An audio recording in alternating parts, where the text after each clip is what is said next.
Hello students, good morning. You are most welcome to 11th class chemistry English medium.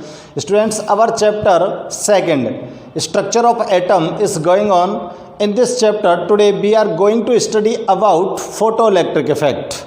Photoelectric effect को explain करने के लिए यहाँ पर एक साइंटिस्ट थे और फोटोइलेक्ट्रिक इफेक्ट को एक्सप्लेन किया था स्टूडेंट्स हेनरी हर्टज नाम के साइंटिस्ट ने। किसने एक्सप्लेन किया था? हेनरी हर्टज साइंटिस्ट ने इसको एक्सप्लेन किया था और इन्होंने एक्सप्लेन करते हुए बताया था कि कोई भी बॉडी है और किसी भी बॉडी के ऊपर जब आप लाइट रेज के बीम को क्या करते हो? डालते हो। कोई भी मेटल, जैसे मैं एक एग्जांपल ले लूँ, एक मेटल ले लूँ और उस मेटल के ऊपर एक लाइट बीम को एक्सपोज करते हैं, ठीक है ना। जब लाइट बीम उस मेटल की सरफेस पर एक्सपोज होता है तो स्टूडेंट्स उस मेटल सरफेस से कुछ इलेक्ट्रॉन्स एक्सपोज होते हैं, इलेक्ट्रॉन्स इजेक्टेड होते हैं। ये बात किसने एक्सप्लेन की है? हेनरी हर्टज ने। और इसको ही हम क्या बोल रहे हैं? Photo electric effect. दोबारा से बोल रहा हूं मैं, हेनरी हर्टज ने बताया कि जब किसी मेटल सरफेस पर आप लाइट बीम को एक्सपोज करते हो तो इस मेटल सरफेस से इलेक्ट्रॉन्स इजेक्टेड होते हैं। इसी फिनोमेना को फोटो इलेक्ट्रिक इफेक्ट नाम दिया गया था, ठीक है ना। तो स्टार्ट करते हैं हम, फोटो इलेक्ट्रिक इफेक्ट क्या होता है। तो देखो हेडिंग डालेंगे अपन क्या? Photo electric effect.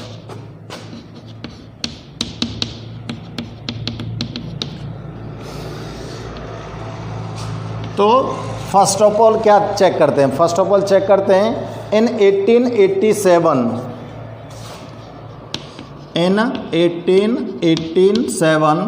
First of all scientist कौन से थे? Henry hertz. First of all Henry hertz explain about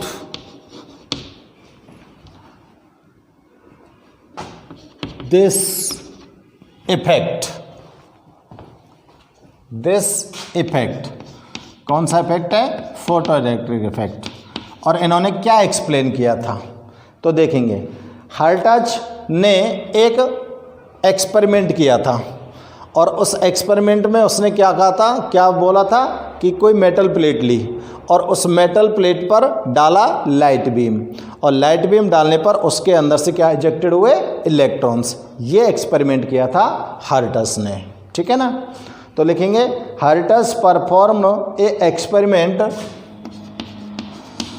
hertz performed A experiments. Hertz ने एक एक्सपेरिमेंट किया इन विच, जिसमें इलेक्ट्रॉन्स वर इजेक्टेड, इन विच इलेक्ट्रॉन्स वर इजेक्टेड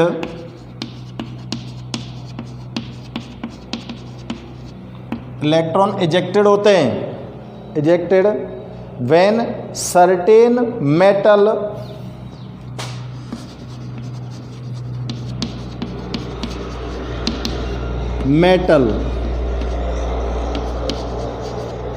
और मेटल कौन सी बताई इसने? Potassium, caesium, rubidium.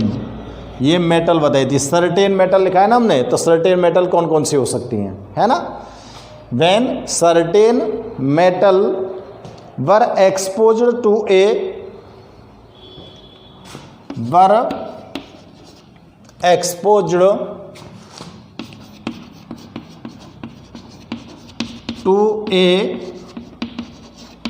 Light beam. अब आप इस सर्टेन मेटल को लाइट बीम से एक्सपोज करते हो तो यहाँ से इलेक्ट्रॉन इजेक्टेड होते हैं, ठीक है ना। दिस फिनोमेना is कॉल्ड, इस फिनोमेना को क्या बोला गया था, is called photo electric effect. अब देखो इसने जो अपना एक्सपेरिमेंट किया था उसके लिए जो अपना एक एपरेटस इसने फॉर्म किया था, और एपरेटस क्या था, इन्होंने एक ग्लास ट्यूब ली और उस ग्लास ट्यूब को सील्ड कर दिया उसके अंदर मेटल प्लेट लगाकर। ये एक ग्लास ट्यूब है ना।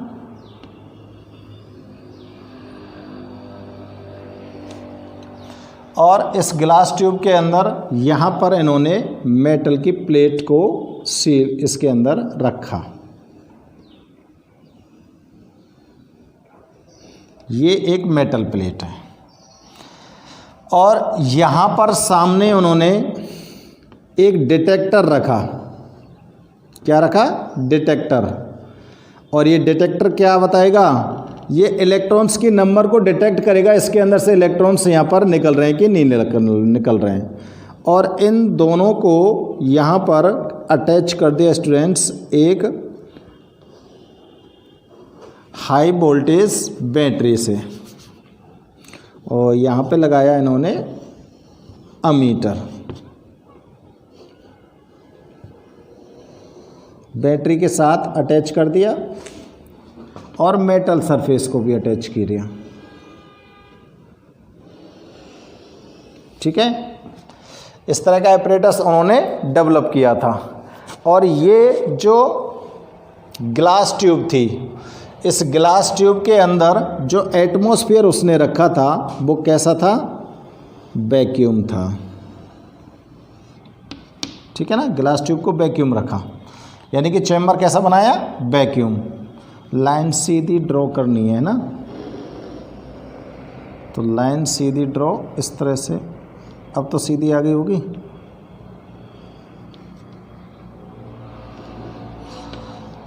एक्चुअली क्या, इधर से मेरे को सीधी दिखती है, पता नहीं आपको लग रही है या नहीं लग रही है।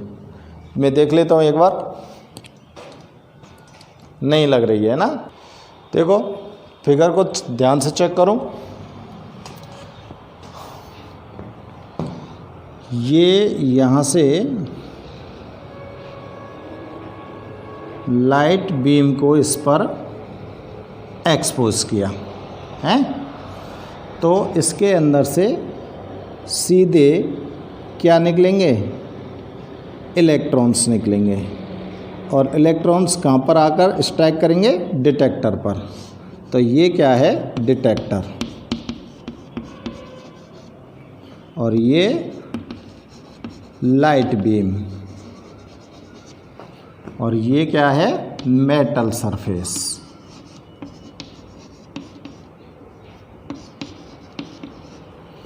और ये चैम्बर कैसे रखा है इसने, वैक्यूम।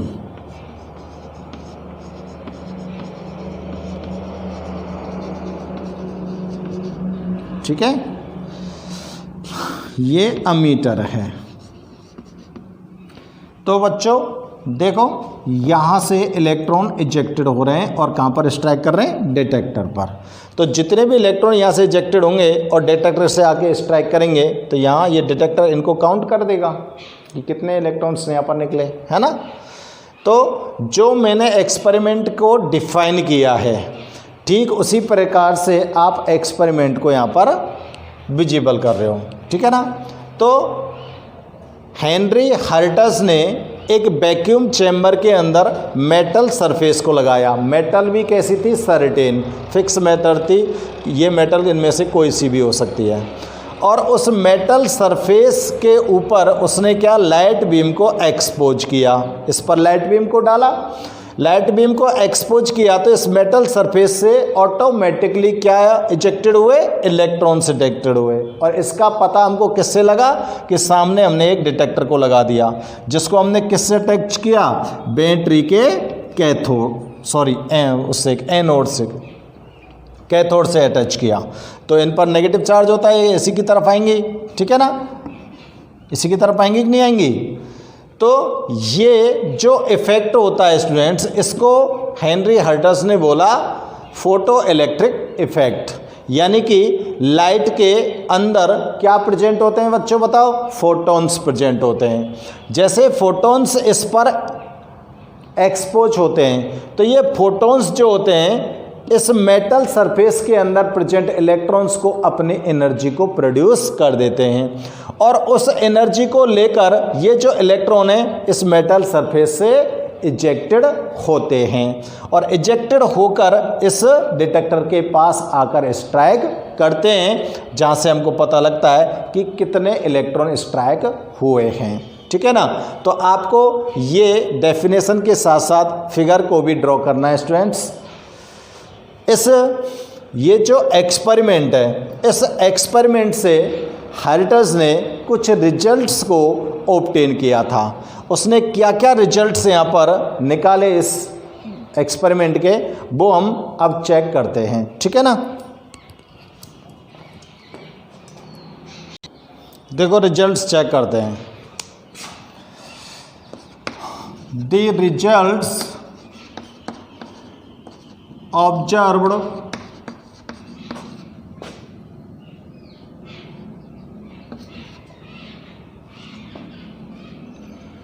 the results observed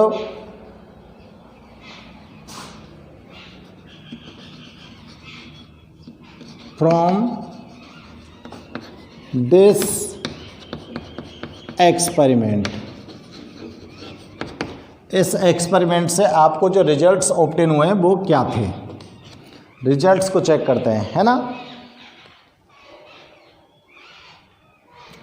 तो देखो आप इस फिगर को देख रहे हो और इस फिगर के अकॉर्डिंग हेरिटेज ने बोला कि जैसे ही लाइट बीम मेटल सरफेस को स्ट्राइक करती है तुरंत उस मेटल सरफेस से इलेक्ट्रॉन्स इजेक्टेड होते हैं। समझ आ रही मेरी बात? As soon as light beam strikes on the metal surface at once electrons are ejected, तुरंत वहाँ से क्या निकलते हैं, इलेक्ट्रॉन्स निकलते हैं। तो पहला ऑब्जर्वेशन तो हमारे पास यही है, लिखेंगे the electrons are ejected from the electrons are ejected from the metal surface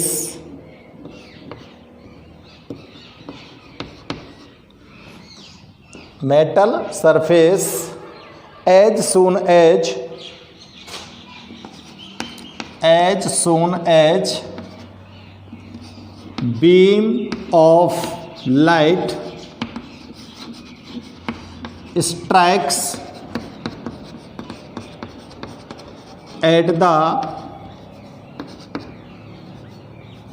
चलो लाइट ऑफ बीम स्ट्राइक्स, जैसे लाइट ऑफ बीम स्ट्राइक्स होता है वैसे ही वहाँ से क्या निकलते हैं, इलेक्ट्रॉन निकलते हैं। स्ट्राइक्स कहाँ पर स्ट्राइक हुआ, ये स्ट्राइक्स सरफेस पर स्ट्राइक हुआ, है ना? दूसरा जो रिजल्ट था, अदर जो रिजल्ट था वो क्या था कि लाइट बीम मेटल सरफेस पर जिस तरह से टकराता है ठीक उसी समय इलेक्ट्रॉन्स इजेक्टेड हो गए। इट मीन्स यहाँ पर ये ऑब्जर्व किया गया कि लाइट बीम के स्ट्राइक होने में और इलेक्ट्रॉन्स के इजेक्टेड होने में कोई टाइम लैग नहीं था, समझ आ रही है मेरी बात? लाइट बीम के स्ट्राइक होने में और इलेक्ट्रॉन्स के इजेक्टेड होने में कोई टाइम लैग नहीं था। ऐसा नहीं था कि लाइट बीम टकराई, कुछ देर रुके और फिर उसके बाद after some times some electrons are ejected from the surface, ऐसा नहीं हुआ। ठीक है ना? तो नेक्स्ट रिजल्ट लिखेंगे there is no time lag between, there is no time lag between striking, किसकी striking? Striking of light beam, striking of light beam and ejected electrons, electrons के निकलने में और लाइट बीम के स्ट्राइक करने में कोई टाइम लैग नहीं था। ठीक है ना। नेक्स्ट जो रिजल्ट है वो चेक करते हैं हम। देखो, लाइट बीम को जितनी इंटेंसिटी से आप मेटल सरफेस पर स्ट्राइक करते हो, समझना मेरी बात को, लाइट बीम की जो इंटेंसिटी है वो जिस इंटेंसिटी से लाइट बीम मेटल सरफेस पर स्ट्राइक होता है उसी प्रकार से वहाँ से इलेक्ट्रॉन्स इजेक्टेड होते हैं। यानी कि अगर लाइट बीम की इंटेंसिटी आप मोर रखते हो तो इजेक्टेड इलेक्ट्रॉन्स की नंबर भी मोर होती है, और इंटेंसिटी को डाउन करते हो तो इलेक्ट्रॉन्स के इजेक्टेड होने की स्पीड भी डाउन होती है। समझ रहे मेरी बात? ठीक है ना। तो लिखेंगे the number of electrons ejected, the number of ejected electrons are proportional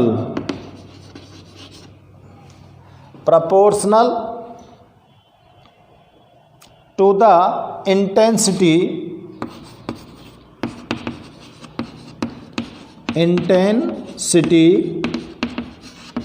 of light।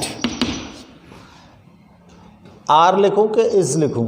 The number of ejected electrons are proportional to the intensity of light. यानी कि जितनी स्पीड की लाइट, जितनी ब्राइट लाइट आप उसके ऊपर डालते हो उतने ही इलेक्ट्रॉन्स के नंबर वहाँ से इजेक्टेड होती है।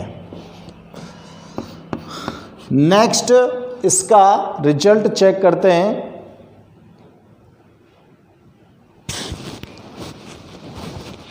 For each metal there is a characteristics. भाई मेटल आपने यहाँ पर कई लिए हैं ना, पोटेशियम है, रुबिडियम है, सीजियम है, कोई सी भी मेटल ले सकते हो।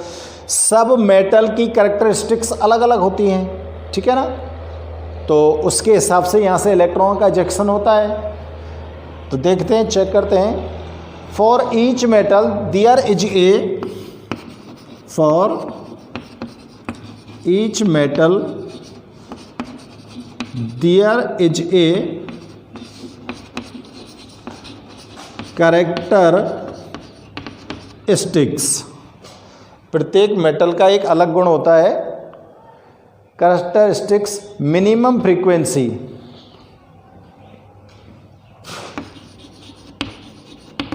Minimum frequency, minimum frequency.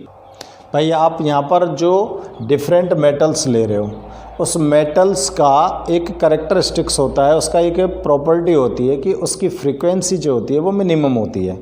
और इस मिनिमम फ्रीक्वेंसी से नीचे क्या लाइट बीम आप इसके ऊपर अगर स्ट्राइक करते हो तो फोटो इलेक्ट्रिक इफेक्ट नहीं दिखेगा। यानी कि हर मेटल की जो फ्रीक्वेंसी होती है वो मिनिमम होती है कि नहीं होती है, कि मिनिमम फ्रीक्वेंसी कितनी है इस मेटल की, उस मिनिमम फ्रीक्वेंसी से नीचे अगर लाइट बीम स्ट्राइक हुआ है तो फोटो इलेक्ट्रिक इफेक्ट विजिबल नहीं होगा। और उस मिनिमम फ्रीक्वेंसी को हम थ्रीशोल्ड फ्रीक्वेंसी बोलते हैं। क्या बोलते हैं? Threshold frequency. ठीक है ना। और उस मिनिमम से थोड़ा सा ऊपर अगर आप लाइट बीम स्ट्राइक करते हो तो इफेक्ट दिख जाएगा, है ना। Minimum frequency, frequency is called, क्या बोला था मैंने अभी इसको, थ्रेशोल्ड फ्रीक्वेंसी। क्या बोला था? Threshold frequency. ठीक है ना। हर मेटल की एक मिनिमम फ्रीक्वेंसी होती है जिसको क्या बोलते हैं हम? थ्रेशोल्ड फ्रीक्वेंसी, है ना। बिलो विच, इससे नीचे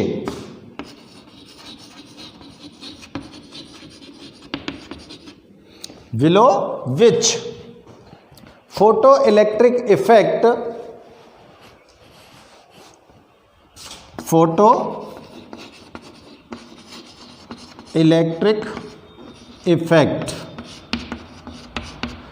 डज नॉट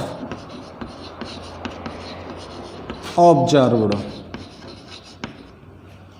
यानी कि थ्रेशोल्ड फ्रीक्वेंसी से नीचे जाओगे तो आपको फोटो इलेक्ट्रिक इफेक्ट ऑब्जर्व नहीं होगा। ठीक है ना।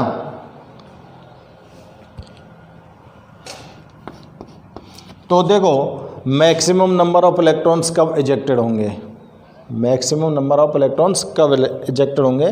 तो देखो एट ए फ्रीक्वेंसी, एक फ्रीक्वेंसी है और फ्रीक्वेंसी क्या है? New minus mu zero. ये न्यू जीरो जो फ्रीक्वेंसी है ना स्टूडेंट्स, ये थ्रेशोल्ड फ्रीक्वेंसी है और ये इसकी नॉर्मल फ्रीक्वेंसी है। ये न्यू है, न्यू माइनस न्यू जीरो। ठीक है ना। न्यू जीरो क्या है? थ्रेशोल्ड, और न्यू क्या है? Simple frequency. The ejected electrons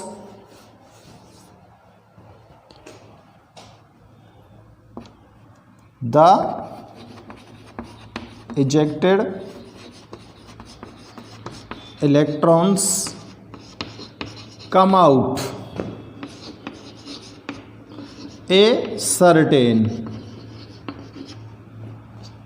a certain kinetic energy. भाई इस फ्रीक्वेंसी पर अगर आप लाइट बीम को एक्सपोज करते हो तो यहाँ से जो इलेक्ट्रॉन इजेक्टेड हो रहे हैं वो एक सर्टेन काइनेटिक एनर्जी से आएंगे। ठीक है ना। कैसे आएंगे? सर्टेन काइनेटिक एनर्जी से, सर्टेन काइनेटिक एनर्जी। हाँ जी। This energy increase with the,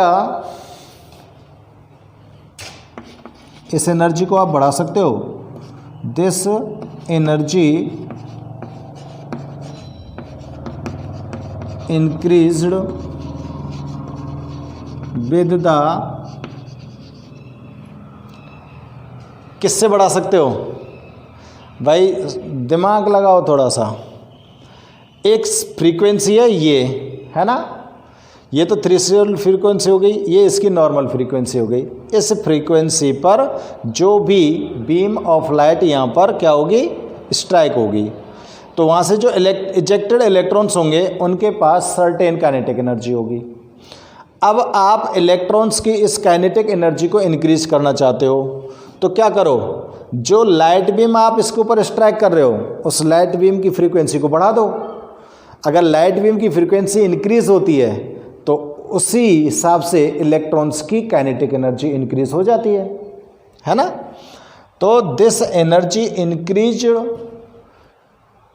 with the increase of frequency, increase of frequency किसकी? Of the light beam. भाई लाइट बीम की फ्रीक्वेंसी को इंक्रीज कर दो, इलेक्ट्रॉन्स की काइनेटिक एनर्जी इंक्रीज होनी है, हो जाएगी। समझ आ रही है ना बात हमारी? ठीक है ना। तो देखो इस जो ये इफेक्ट का एक्सपेरिमेंट हर्ट्ज ने यहाँ पर जो किया है उस एक्सपेरिमेंट से जो ऑब्जर्वेशन हमको यहाँ पर ऑब्टेन हुए हैं, जो रिजल्ट्स हमको यहाँ पर ऑब्टेन हुए हैं, वो क्या रिजल्ट्स होते हैं कि जब ये एक्सपेरिमेंट को करता गया तो इसने ये चेक किया कि इलेक्ट्रॉन्स जो मेटल सरफेस से निकल रहे हैं वो कब निकलते हैं? जैसे ही लाइट बीम टकराती है तुरंत उससे इलेक्ट्रॉन इजेक्टेड हो जाते हैं। अब जैसी इंटेंसिटी की लाइट उस मेटल सरफेस से टकराएगी उसी इंटेंसिटी से इलेक्ट्रॉन इजेक्टेड होते हैं। लाइट बीम के टकराने और इलेक्ट्रॉन के निकलने के बिटवीन कोई टाइम लैग नहीं है, कोई समय अंतराल नहीं है, यानी कि उनके बीच में गैप नहीं होता बिल्कुल भी, है ना। और देखो अलग अलग जो मेटल्स होती है उनका कैरेक्टरिस्टिक्स होता है कि उनकी एक मिनिमम फ्रीक्वेंसी होती है, और इस मिनिमम फ्रीक्वेंसी को बच्चों हमने बोला है थ्रेशोल्ड फ्रीक्वेंसी। और थ्रेशोल्ड फ्रीक्वेंसी से नीचे की लाइट अगर आप इस मेटल के ऊपर डालते हो तो वहाँ से इलेक्ट्रॉनों का इजेक्शन नहीं होगा, ठीक है ना। और एक सर्टेन फ्रीक्वेंसी बताई गई है न्यू माइनस न्यू जीरो। इस फ्रीक्वेंसी पर जो इजेक्टर इलेक्ट्रॉन है उनके अंदर एक सर्टेन काइनेटिक एनर्जी होती है, और आप लोग इस सर्टेन काइनेटिक एनर्जी की अमाउंट को इंक्रीज कर सकते हो अगर आप लाइट बीम की फ्रीक्वेंसी को इंक्रीज कर देते हो तो, ठीक है ना। तो ये कुछ रिजल्ट्स हैं जो इन्होंने ऑब्टेन किए थे, क्लियर है ना। तो ये आप पहले इन रिजल्ट्स को यहाँ से नोट कीजिए, और भी चेक करते हैं हम और क्या रिजल्ट्स इसके हो सकते हैं। देखो नेक्स्ट रिजल्ट नोट करते हैं हम। The number of ejected electrons depends upon the, जो इजेक्टेड इलेक्ट्रॉन्स की नंबर वहाँ से इजेक्टेड हो रही है वो किस पर डिपेंड करती है, upon the brightness of light, upon the brightness of light. ये बात तो हमारी समझ में आ गई कि भाई जितनी ब्राइटनेस की लाइट, जितनी इंटेंसिटी की लाइट आप उस मेटल सरफेस पर डाल रहे हो उतने ही नंबर इलेक्ट्रॉन्स वहाँ से इजेक्टेड हो रहे हैं। लेकिन इन इलेक्ट्रॉन्स की जो काइनेटिक एनर्जी है वो इस ब्राइटनेस पर डिपेंड नहीं कर रही है, वो किस पर डिपेंड कर रही है, मेटल की फ्रीक्वेंसी पर। ये मैंने अभी इस नेक्स्ट पॉइंट जो पिछला वाला पॉइंट था उसमें आपको बताया था।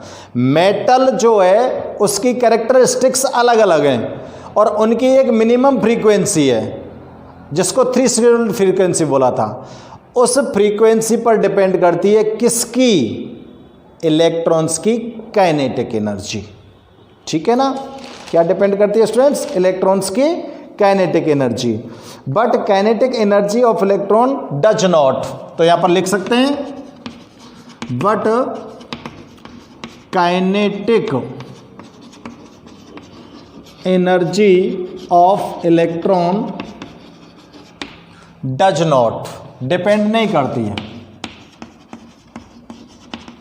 ठीक है ना। नेक्स्ट चेक करते हैं। देखो the beam of light certain photons, the beam of light certain photons. भाई लाइट बीम के अंदर फोटॉन्स प्रेजेंट होंगे, इस बात को मैक्स प्लांक ने बता दिया था, ठीक है ना। Certain photons, these photons strike at metal surface, these photons strikes at metal surface. ये फोटोन कहाँ पर स्ट्राइक कर रहे हैं, मेटल सरफेस पर कर रहे हैं ना।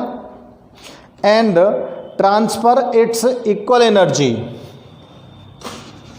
And transfer it's equal energy.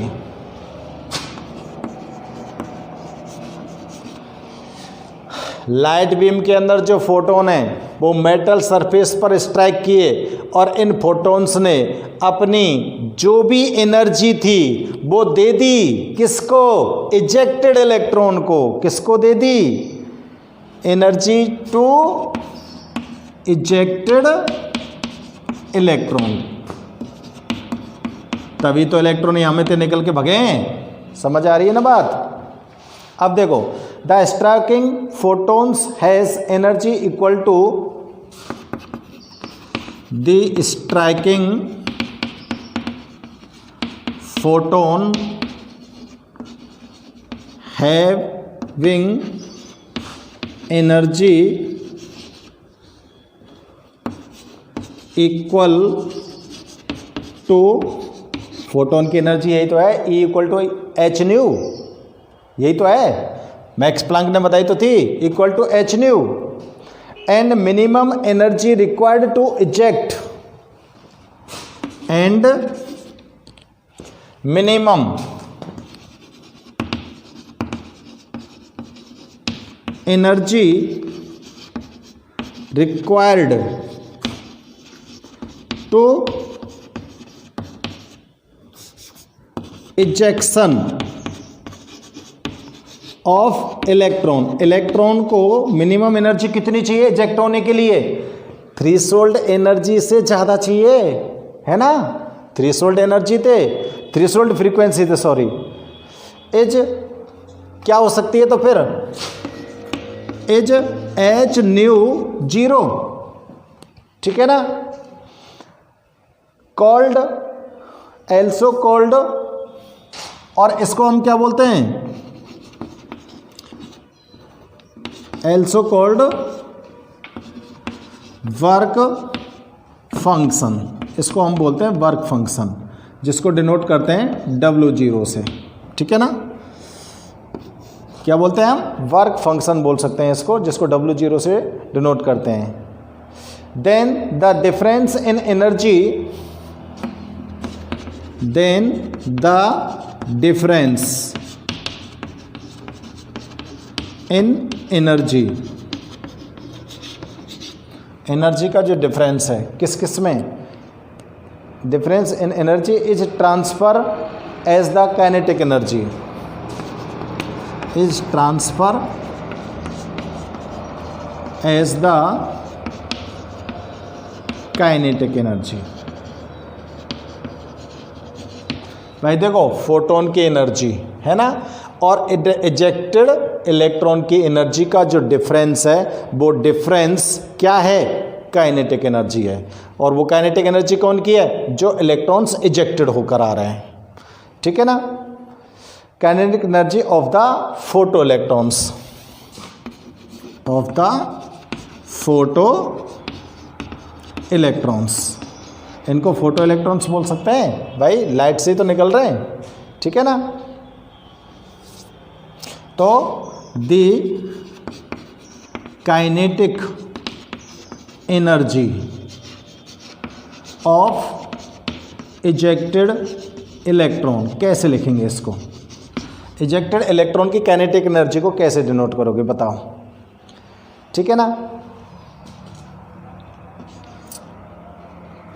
देखो, काइनेटिक एनर्जी को आप हाफ mv² से डिनोट करते हो, me लिख देता हूँ, ये मास ऑफ इलेक्ट्रॉन है, इक्वल टू क्या हो जाएगा, डिफरेंस किसका, h new minus h new 0, इससे डिनोट करोगे, करोगे कि नहीं करोगे।